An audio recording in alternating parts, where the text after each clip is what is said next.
Good evening, listeners. My name is Priscilla Phantom, and you are listening to The Phantom Myth, where I explain the unexplainable. First off, I would like to apologize to you all and to address some rumours going around. If you listened to my last show, you might have noticed that my broadcast was cut off by static. For that, I am sorry. We still don't know the cause of the interference. I have heard that some people claim to have heard laughing during the static, and apparently this caused a rumour that I was dead, that I had been killed by Beatrice.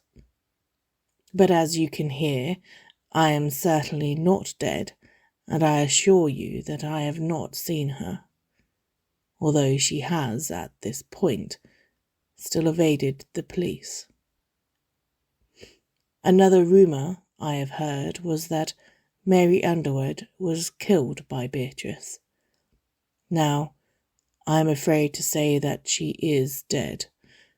The coroner's official report is that she died of a heart attack brought on by her medication. There is absolutely no evidence that Beatrice was involved at all. I think we should assume, for now, that it was natural causes.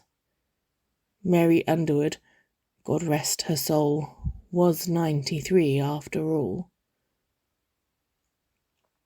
Now, for today's show, we have a letter from Letitia Winton. As you may remember, the man from my first episode was named Victor Winton, but we couldn't find any record of him or his friend, mentioned in the letter, living on this island at all. I have spoken with Letitia, and as far as I can tell, there is no relation between Letitia or Victor, if Victor exists at all. Although I have to admit, the parallels between this story and his is intriguing. Letitia has written to discuss demonic possession. Dear Miss Phantom, I don't believe in ghosts or demons or the supernatural in general. I feel kind of silly writing to you at all. But something is happening to me. Something I can't explain, but I'm hoping that you can. I'm 16 years old, and I have friends, and I have a life, and I have aspirations. I want to be a tattoo artist. I've been drawing flash sheets, and I've built up a small portfolio. I have a best friend called Sammy, and I have 2 little brothers. I hate being in school, and I'm so excited to leave next year. I have hobbies. I draw and I practice yoga, although I have to say my balance is terrible. I meditate to keep myself centered, and I love puzzles. I read a book every 2 weeks or so, and I get average grades, but I'm a bit worried about my A-levels. Basically, I'm trying to tell you that I have things that I want in my life, and I can't let myself become a tragic footnote in somebody else's story. I can't give up control and give my life up just as it's supposed to begin. I guess I'm asking for your help. It started about 2 weeks ago. I was waiting for the bus at the bus stop at the end of my road to go to school. Sammy lives close by, and I usually wait for her and Tom, the elder of my 2 brothers. However, today Tom was sick. Oh, so he said. Sammy was running late, and my youngest brother, Eddie, was still in primary school, so I was alone. Luckily for Sammy, the bus was also late. It should have been there 5 minutes beforehand, but it was all right with me. It gave me a very good excuse to be late for school. As I sat there on the uncomfortable bus stop bench, it struck me how motionless the world around me was. I live on the southern-eastern part of the island, so we don't usually get much traffic. But it was just after 8:30 in the morning, so it seemed odd that there was no one about at all. No little old ladies walking their dogs, no father pushing a buggy, or even a single car speeding past. Miss Lavinia from across the road wasn't peering out at me through her curtains, as if there was something inherently suspicious about waiting for the bus, as she usually did. There wasn't even a breeze with which to sway the treetops. It was quiet and empty and looked as immovable as an intricate painting placed in front of me. It was then that I heard the voice. I jumped at the sound. It was not a normal voice, but rather something that sounded scratchy and deep, wheezy and hollow. It thundered through the street and through my mind. If it had ever been a human voice, it certainly wasn't one anymore. He spoke words that did not sound like words, noises that could never have been made by a human throat. He never paused for breath. He never stopped talking. An endless string of sounds that got louder and louder with each syllable. It reverberated around my mind, screaming inside my head. I looked around for the origin of the voice, but I could see no one and nothing. As it got louder, I felt the weight of each word pressing onto me, pressing me down. In the grand scheme of things, I am so small, so weak, so insignificant, and his words were heavy, so heavy. My legs gave out, and I tumbled to my knees. I screamed, and dark clouds rolled overhead, blocking out the precious sun and plunging the world into darkness. The wind began to blow through the street and whipped my hair around my face. Creatures squirmed in the shadows, and a billion eyes watched me as I cried out, but I was still alone. I was so heavy.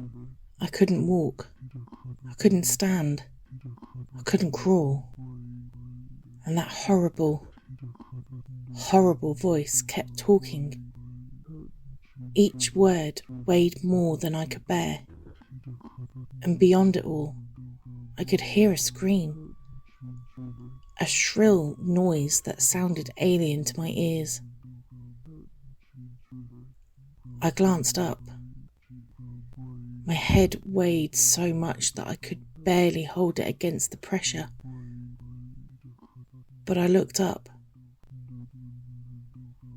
I don't know why I did. Maybe I saw movement in my peripheral, or maybe something inside me knew what I would see.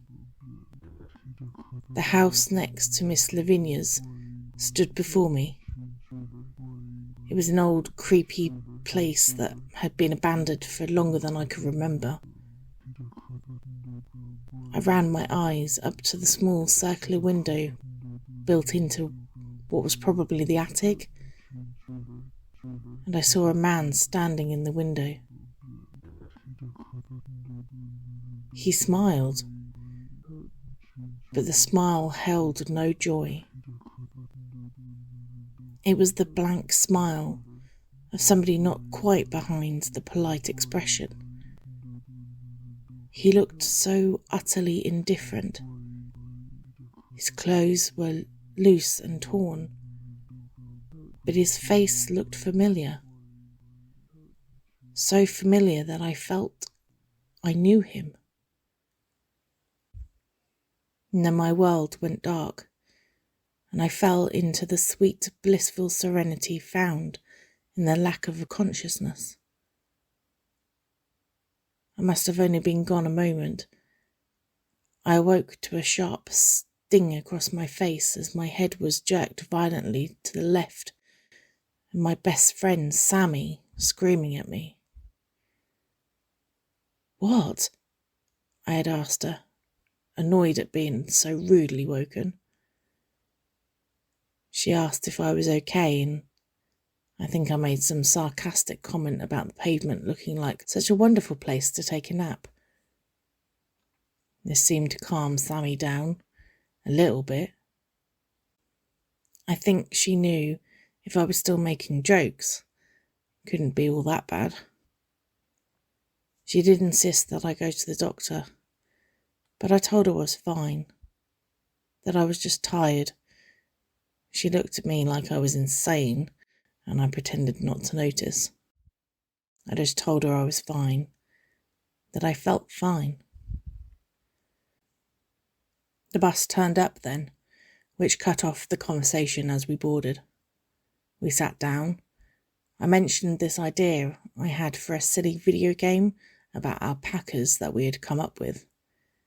Between us, we knew exactly nothing about actually making a video game, so it was never anything we were actually going to end up making. But it was a nice dream. I suppose the video game wasn't important, but I'm trying to tell you I felt fine, and I didn't feel like talking through what I had just seen. It was a normal bus ride. I felt like my regular self and nothing even remotely strange happened. Unless you count seeing Harry from the year below crushing up mints and trying to snort them as weird. I just thought it was a freak thing and that I was fine. I hadn't been sleeping well, and I have a whole morning routine that I have to do just to be able to crawl out of bed each morning. I think I rationalised it as some kind of weird dream. I went to registration. I was late, of course, but my teacher didn't even show up. That might seem strange, but it happened a lot. During my first year in sixth form, I had 2 teachers go off sick for a week and never return. They were also never replaced. I don't hold out particularly high hopes for my grades anymore. Eventually, the bell rang and we all filed out, leaving the register sitting on Miss Broom's desk, unmarked and unsigned. I had a free period first, so I did what I always did on a free period and went to the art room to spend my time on a subject that I actually enjoyed. The room was empty, as it always was on a Friday morning, and I loved having the space to myself. I searched through my bag for my only pencil and my only eraser, which had both dropped to the bottom. I sat down in my little booth and began to shade in a sketch of a flower I was doing for a project. The theme was fragility, and so I chose nature. I think I was mostly inspired by my brief phase of collecting plants. I overwatered some and underwatered others. I don't think any of them got enough light, or maybe they were getting too much. Either way, they all died. From somewhere distant, I heard a loud, shifting creak. My hands began to tremor, and I ended up with a big smudge of pigment where I didn't want it on my drawing. I think I knew what I was going to hear even before I did. That inhuman voice again. It whispered at me in a hiss that trembled with rage and ecstasy. The voice croaked each word as if it hadn't spoken in lifetimes. Out of the corner of my eye, I caught sight of movement. I wanted to look at it, but I was scared to acknowledge it would be the end. As if I were playing some sort of game with it, and had no way of winning, only postponing the inevitable. I fought to keep my breath as even as I watched this thing move in the corner of my vision. It was not human. It shifted shape as it moved, creeping ever closer to me. It got so close. I could feel its cold breath on my shoulder. A cold hand ran up my spine, and I screamed, and whatever had come over me had broken. I turned to find nothing and nobody behind me. I was alone. After that, I decided it would be best to go and draw in the library, surrounded by people. Most of the rest of the day went by in a blur. There was a maths class and an English class, and I believe I was in them. I do remember that Miss Broom was late for registration, but she did turn up this time. I had art last, and I actually enjoyed most of it. Despite being rather rattled, it was one of the few lessons that me and Sammy both took, and I liked talking to her about her drawings of brain scans and x-rays of fractured limbs. She was going in a much darker direction than my project, and I really liked that idea. I was talking to her about maybe painting the tumour in one of the brain scans in a different colour to highlight it better. She asked how I was feeling then, and I told her that I thought there might be something wrong with me. She turned to me then and smiled. It was not a smile I had seen on her face before. It was not happy or insincere or fake. It looked empty and joyless, so utterly indifferent, or maybe angry. She was angry. Her eyes narrowed as she looked at me with that horrific grin plastered all over her lips. I backed away from her, glancing around the room. Everybody else had stopped what they were doing, and they stood there, limp, with the same angry grin contorting their faces. When Sammy spoke, she spoke in a voice that was not her own. It was deep and grating, a voice that wavered with endless joy and seethed with rage. I remember exactly what she said and how she said it. Maybe it's because you're so weak and stupid. She hissed at me, and then she laughed. It was a cruel, sharp sound unlike anything I'd heard before. After a moment, everybody in the room erupted into this horrible laughter.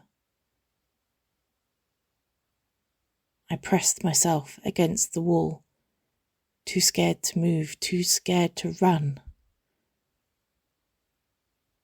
"What?" I asked. My voice sounded so small to me in that moment, so weak, so insignificant. This thing wearing my friend's face seemed overjoyed, and then I blinked, and she only looked concerned. Her countenance and her expression was so entirely changed from just a fraction of a moment before. I looked around the room, and one girl was listening to music through her earphones. One guy was asking the teacher for advice with something. But most people were drawing and not paying us even the slightest bit of attention.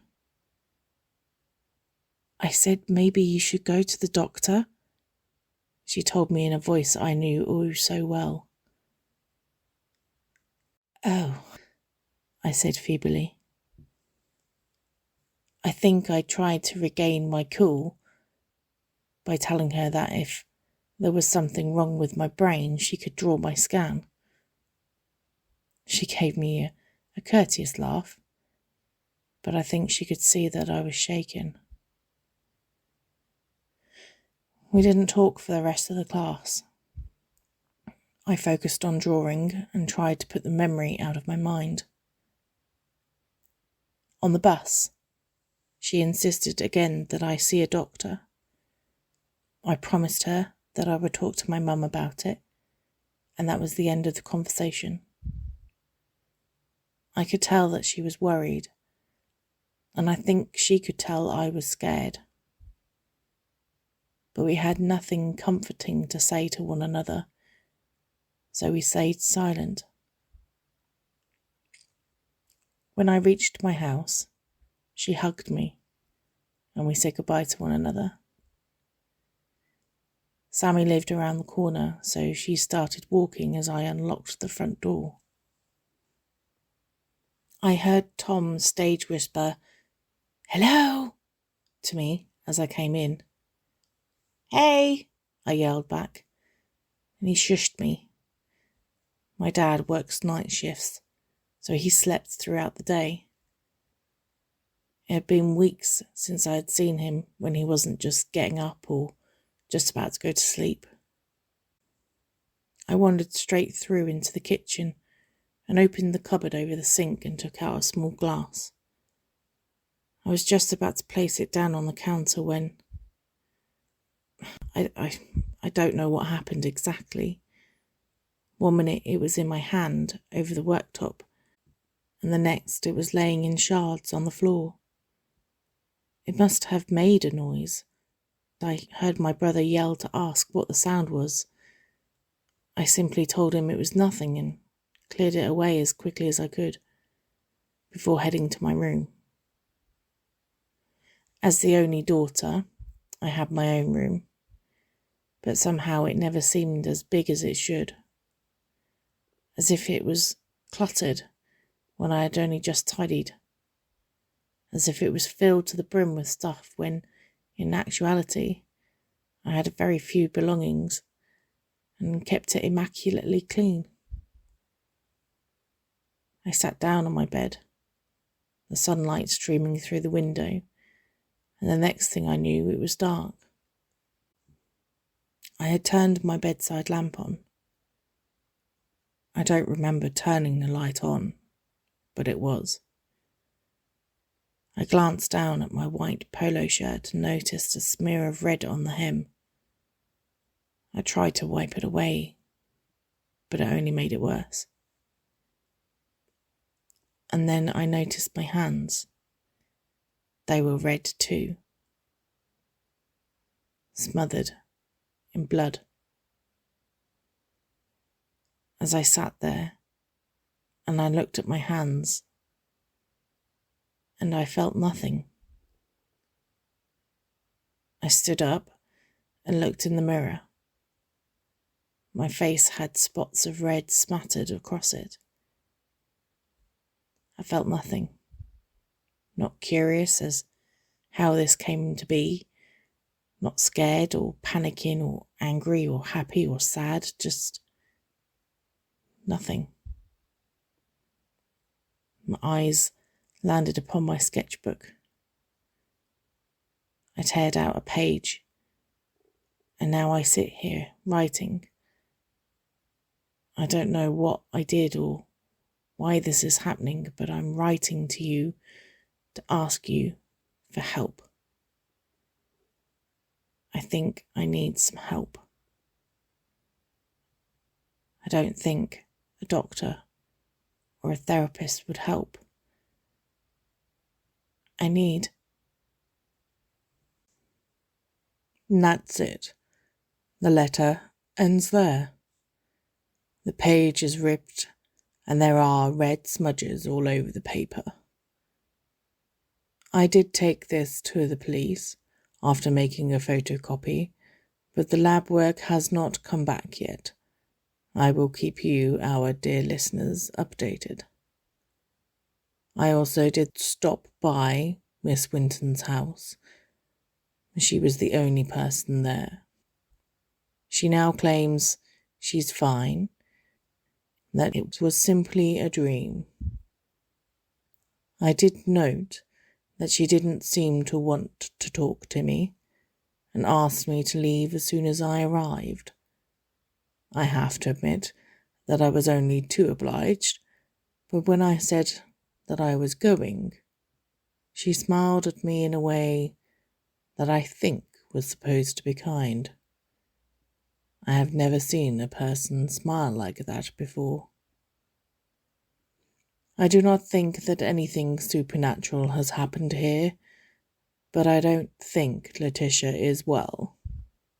I implore any doctor or therapist or even the police to get her some help.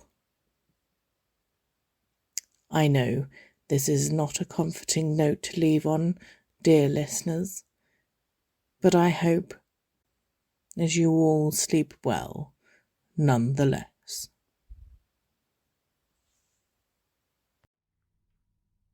The voice of Priscilla Phantom is Lynsey Evans. The Phantom Myth is written, edited and produced by Sasha K Williams. Thank you for listening to our podcast, The Phantom Myth. Hope you enjoyed it.